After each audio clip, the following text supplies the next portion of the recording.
대표님, 끝에 보면 이제 가덕도 그대도 쪽이고, 저 끝이. 네. 이쪽 반대편 쪽을 저 끝에 보면 수평선 위에 조그맣게 얇게 그게 저기 대마도. 아, 대마도예요. 예. 그럼 대마도하고 그제도가 다 보이죠. 거제도가 다 보이네요. 예. 와, 이 뷰가 최고네요. 그게 죽음이지. 끝에 희미하게 이게 그제도라니까. 이거 별장으로 하나 사가지고. 그래서 저 서울이나 경기도 쪽 이쪽에 좀 그거 여유 있는 사람들이 여기 새까나도 사놓고 별장으로 써. 그것도. 아, 이 진짜 성경이 장난 뷰는 아닙니다. 뭐 해운대보다 난 여기가 더 좋다고 보는데. 그렇네요. 예. 나중에 우리도 세컨하우스 하나 만들면 좋겠네요. 아, 좋. 이게 너무. 아, 대표님 안녕하십니까? 예.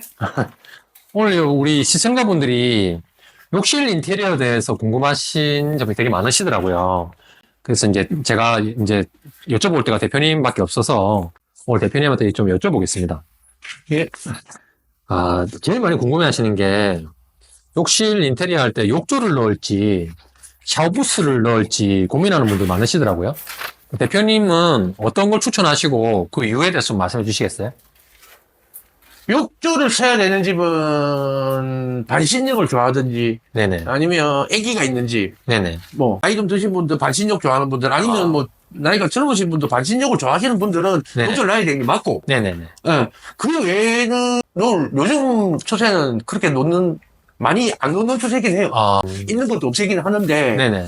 꼭 내가 욕조가 있는 스타일을 사야 되시면 무조건 사야 되는 거고 예. 뭐 옛날 어머니들 욕조 가지고 김장 담고 배추 절이고 네. 이불 빨래하고 뭐 그것도 괜찮은데 아, 애기들 목욕시키고 하려면 있어야 되고 네네네. 예, 그 외에 좀 젊은 분들은 요즘은 거의 안 하는 추세니까 아, 그냥 깔끔하게 샤워 부스도 잘 안 해. 요즘 부스도 잘 안 해. 그냥 뭐 조적 파티션이나 해가지고 샤워만 할 수 있는 물만 양쪽으로 안 튀게끔 네네. 예, 그렇게 가는 추세이기 때문에 그거는 정말 하시는 분 개인 취향에 따라. 예, 그거는 라이프 스타일에 따라서 네네. 예, 그거는 해야 되는 거고 그 비용은 뭐 비슷한가요? 아니면? 차이 없어. 네. 욕조를 넣으나 뭐 조적 파티션을 하나 금액 차이는 난 비슷하다고 보거든. 그래서 나는 견적 뽑을 때는 항상 뭐 둘 중에 하나 선택하세요라고 이야기하는데 네. 금액 차이는 크게 없어요. 아. 그러니까 어떻게 보면 욕조를 넣는 게 더 간단하긴 한데 네. 욕조 비용이 들어갈 거고 한 2, 30만 원 네네네. 인건비 들어갈 건데 네. 그게 안 들어가면 그 대신 이제 조적 욕조를 하게 되면 타일 바르고 조적 삭고 유리 넣고 내가 볼 때는 비용은 비슷해. 비용은 비슷하고 네. 취향에 따라서 취향에 선택을 하시면 되겠다. 네, 그렇게 하면 되죠. 아, 알겠습니다. 그리고 또 궁금해 하시는 게, 이 비용에 대한 문제인데요. 좀 길어가서 제가 천천히 여쭤볼게요. 그 아파트 욕실인데 600각 타일로 덧방하고 그다음 욕조 철거하고 유리, 샤워부스, 변기, 세면대, 수납장 교체하고 그럼 전체 다지. 그다음 무광 매립 수전에 해바라기 샤워기 하고 수납장에 하부장 센서까지 넣고 요렇게 했을 때 아부장에 센스 가지고 간접등? 네네 간접등입니다. 네. 그러니까 뭐 전체적으로 이제 리모델링 하는 건데 조금 이제 이런 식으로 하고 싶다고 말씀을 하셨거든요. 이랬을 때 이제 견적을 좀 디테일하게 물어보시는 분이 있어가지고. 600각짜리 보통 기본적으로 300에 600을 기본으로 하는데 네. 600에 600 포세린으로 작업하고 뭐 그렇게 스타일로 들어가시면 300만 원 후반대 400 정도 봐야지. 300 후반에서 400만 원 정도. 네, 정도 선에서 봐야지. 이게 변기를 어떤 거 쓰느냐, 세면기 어떤 거 쓰느냐 좀 차이 있을 거고 네네. 해바라기 수전을 어떤 거 쓰느냐에서 좀 차이가 있을 거고 네네. 또 일반 해바라기 수전보다는 무광 니켈 수전은 많이 비싸니까 무광 니켈이 해바라기도 나오고 뭐 똑같이 세팅해서 이제 세면기 수전도 그렇게 가고 이렇게 되면 수전 자체가 좀 비싸지니까 뭐 싼 것도 있긴 한데 수전은 딱 금액 따라가요. 네. 그렇군요. 그 대표님이 아무래도 대기업에서 오랫동안 그 시공 소장을 하셨으니까 견적이 다른 데보다 좀 저렴한 것 같네요. 금액은 뭐 그게 거쳐요. 그러니까 좋은 자재 써가지고 네. 뭐 비싼 자재 써서 비싸게 하면 욕실이 비싸질 수밖에 없는데 네. 이제 가성비로 가려 그러면 네. 굳이 막 너무 고가 수준 나는 그거 별로 의미 없다고 생각하는데 네. 그냥 디자인 깔끔하고 네네. 무광 니켈 요즘 뭐 304 소스 많이 쓰니까 네네. 그냥 그렇게 가면 그 정도 선이면 너무 좀 충분하더라고. 300 후반에서 400 정도면 정도면 가능하다. 각짜리 충분히 가능하니까. 오, 좋네요. 잘 알겠습니다. 그다음 또 궁금해하시는 거 여쭤볼 건데요. 히노키로 마감한 욕실이래요. 예. 근데 거기 곰팡이가 폈답니다. 예, 예. 그래서 이거 없애는 방법하고 응. 또 관리할 때 조심해야 될 점을 좀 여쭤보시던데요. 그 깎아내는 방법밖에 없는데, 아, 나무를요? 나무를 갈아내는 방법밖에 없지. 잘 깎아가지고 다시 뭐 해야 되는데, 시드크 욕조는 습기 관리를 정말 잘해줘야 되는데, 네네. 습기가 많고 바람이 잘 안 타오지면 시드기는 이제 나무기 때문에, 어쨌든 나무기 때문에 곰팡이 필 수밖에 없고, 네네. 근데 이게 좀 골 때리는 게 또 습기가 없으면 안 되거든. 그러니까 벽체는 공기를 이렇게 혼합을 잘 시켜서 조금 건조하게 하는 게 이제 곰팡이가 안 피는 방법이고. 네네. 근데 히노키 욕조는 물이 없으면 터져요. 아. 히노키 욕조는 물을 먹어야 되거든. 네네네. 그 히노키 욕조를 관리하는 방법은 물을 항상 바닥에 한 몇 cm 정도 놔둬야 돼, 항상. 아. 물이 없으면 마르면서 부러지면서 그 사이로 새거든. 아. 그리고 일반적으로 뒷면에 이제 그 히노키 욕조는 뒷면에 일반 욕조가 들어가 있어. 네네. 물이 안 쓰고 일반 욕조 안쪽에다가 히노키로 마감을 하는 거기 때문에 네네. 예, 완전 전체 히노키는 없어. 안에 욕조를 넣고 네네. 그렇게 하는데 히노키는 기본적으로 오래 쓰려면 습기가 욕조 안에는 습기가 있어야 돼요. 아. 그래 지가 물을 먹어보실 때 더 밀착력이 생기니까 네. 말라버리면 수축이 되면서 그 사이로 물이 새거든. 네, 그래서 완전 히노키 욕조는 물을 밑에 약간 둬야 기능을 하거든. 그리고 히노키는 또 물기가 있어야 그 편백 냄새가 올라오지. 네. 말라버리면 냄새가 안 나거든. 네네네. 그러면 바싹 마른 히노키에는 스프레이로 물을 뿌려주면 그 편백향이 확 올라온다. 네네네. 네, 그래서 관리하기가 조금 힘들긴 해요. 욕조가. 그래서 비싼 거고. 편백은 원판으로 가버리면 거의 뭐 욕조 하나에 5, 600만 원. 그리고 이제 이렇게 루바로 가는 욕조들도 무절이나 유절이냐에 따라서 금액 차이가 배 이상 나고. 네네. 무절이 뭔가 하면, 네. 무절은 옹이가 없는 걸 없을 무자, 옹이가 없는 걸 무절. 네네. 유절은 옹이가 있는 거. 네. 그러니까 아무래도 옹이 없는 부위를 가지고 잘라내라 그러면 길이파시가 많이 빠져나가기 때문에 네. 욕조가 비싸질 수밖에 없고. 네. 왜? 유절이란 나무 자체가 비싸니까. 그리고 판으로 가는 것들은 금액 상상 초월하고. 뭐 500만 원, 판 하나에 몇백만 원씩 하니까. 그 욕조 하나 놓는데 1,000만 원 넘는 데도 터지고.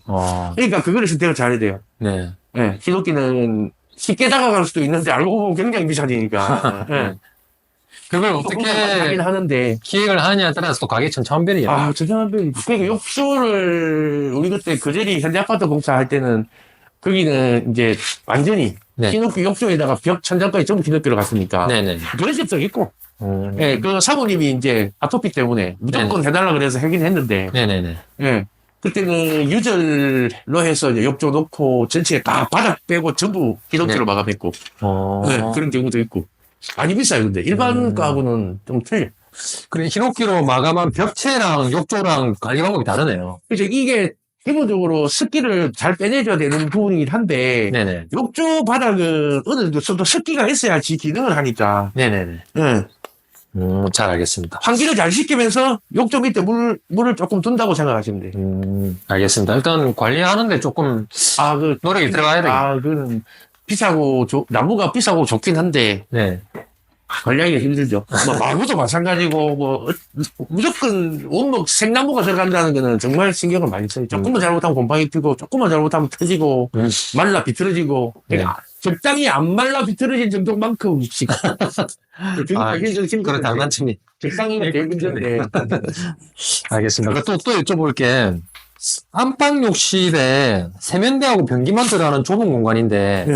거기 샤워기를 설치할 수 있을까요? 요즘은 세면기에 네. 샤워기 겸용 수전이 나오니까, 네네네. 그게 가장 좋고, 네네. 그렇게 쓰는 게. 따로 만약에 샤워기를 할 설치하면. 수는 있죠. 네네. 못하지는 않아니. 네네. 할 수 있는데, 그 좁은 공간에 벽 따고 또, 그 배관에서 연결해가지고, 그 좁은 데서 돌아서서 샤워하고 돌아서서 세면기 쓰기 좀 불편하니까 차라리 세면기에 샤워기 겸용 수전이 따로 나오니까, 예, 그건 이제 헤드가 따로 이렇게 붙어 나와요. 세면기 수전에. 네네. 그걸 겸용 수전이라 그러는데, 네. 예, 그거 하는 방법이 제일 좋아요. 그게 제일 제일 간단하고. 간단하고, 사용이 편리하고 그렇네요. 응. 알겠습니다. 그 다음 이제 마지막으로 여쭤볼 게, 욕실 인테리어를 할 건데, 세입자를 들이신답니다. 네. 그래서 이제 최소한의 비용으로 좀 나름 깔끔하게 하고 싶다고 하시는데 어떻게 하면 좋을까요? 그냥 300, 600각짜리 바닥 300에 300 쓰고, 네네. 예. 그렇게 해갖고 하면 아무래도 비용 한 300 초반이면 나오니까, 아니, 욕실은 200만짜리도 돼요. 네네. 이거가 가능한데, 중국산 타일 쓰고, 중국산 세면기 제일 싼 거 쓰고, 아, 중국산 수전 쓰고, 네. 그렇게 가면 200만 초반도 가능은 하지만, 네. 욕실은 한번, 그러니까 타일은 기본적으로 오래 쓴다고 해서 배다는 재질은 아니기 때문에, 네네. 300에 600각 정도 써가지고 한 300만원 정도 초반 선에서 마무리 하는 게, 네. 난 맞다고 보거든. 근데 아, 그리고 뭐 변기 세면기는 좀 싼 걸 넣어도 돼요. 네. 나중에 내가 살 집은 그만 교체를 할 수 있으니까. 아, 네네. 타일은 또 교체를 못 하거든. 네. 타일은 또 그럼 또 다시 재작업이 돼야 되는 거니까. 네네네. 뭐 그렇게 하는 방법이 나는 제일 맞다고 보죠. 기본적으로 300, 600 가게, 바닥 300, 300 쓰고, 네네. 뭐 수전, 뭐 이런 것들은 나중에 한번 교체한다고 보면 좀 싼 걸 써도 되고, 네네네. 뭐 굳이 뭐, 근데 차이가 뭐, 세입자용으로 한다고 해서 어마무시하게 싸지고 이런 건 아니니까. 자재에 따라서. 네. 기본적으로 타일은 300, 600 정도 써주는 게 네네네. 맞다고 보고, 뭐 250에, 250, 400 써도 돼요. 되는데, 요즘은 잘 안 쓰는 타일이니까. 예, 대표님은 큰 타일을 많이 쓰니까. 기왕이면 네. 그 정도 한 300 초반 정도로 맞춰가지고. 300 정도 해서 쓰는 게 맞다고 보지. 덜 싸게 하고 싶으시면, 뭐, 수전, 세면기 이런 것들 좀 싼 걸 넣어가지고 쓰고 다음에 바꿀 거다 생각하시면 그래도 되는데. 네네. 알겠습니다, 대표님. 오늘 여기 5가지 질문 여쭤봤는데, 네. 다음에 또 와가지고 궁금한 거 있으면 또 여쭤보겠습니다. 예. 네, 감사합니다. 예. 안녕하세요. 저희는 인테리어를 하는 형제입니다. IF 전부터 했으니 벌써 30년이 넘어가네요. 요즘 인테리어 시장은 대기업이 막강한 자금력과 마케팅으로 많이 장악한 상황입니다. 저희도 어쩔 수 없이 몇 년 전 대기업 시공팀으로 들어갔습니다. 대기업에서 계약을 따면 저희가 시공을 하고 수당을 받는 구조였습니다. 처음엔 수당도 많고 일거리도 많아서 좋았습니다. 또한 저희 형제는 시공을 오래 하여 손발이 잘 맞아 더 많이 일할 수 있었습니다.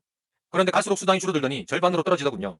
시공비가 바뀌지는 것은 고객님께 드리는 혜택이라 생각하고 참을 수 있었지만 중간 관리자의 갑질은 정말 참기가 어려웠습니다. 대기업의 특성상 중간 관리자가 있습니다. 잘 보이도록 아부를 해야지만 일을 받을 수 있었습니다. 이런 갑질과 인격 모독을 저희는 더 견딜 수 없었습니다. 그래서 저희는 독립하여 이렇게 유튜브로 인사를 드리게 되었습니다. 대기업보다 더 저렴하고 멋지게 시공해 드리겠습니다. 대기업 유통구조는 대기업, 대리점, 영업사원, 시공팀 이렇게 되어 있습니다. 복잡한 유통구조로 금액도 높고 의사 전달도 안 되는 시스템입니다. 상담은 영업사원과 하고 시공은 시공팀이 하기 때문에 추후 AS 발생 시 책임을 서로 떠넘깁니다. 시공팀의 실력도 천차만별이라 초보가 시공하는 경우도 많습니다. 저희 같은 숙련된 시공자들은 굳이 대기업에서 갑질당하면서 있지 않기 때문이죠. 저희에게 전화주시면 상담한 사람이 시공까지 완료해서 책임 소재가 분명하고 저렴합니다. 대기업에서 A급 기사였던 저희가 확실하게 시공하겠습니다. 대기업 자재도 OEM인 경우가 많죠. 똑같은 자재로 더 저렴하고 꼼꼼하게 시공해드리겠습니다. 다른 곳에서 모두 알아보시고 마지막에 저희와 비교해주세요. 더 저렴하고 더 멋지게 만들어드리겠습니다. 열심히 하겠습니다. 맡겨주십시오.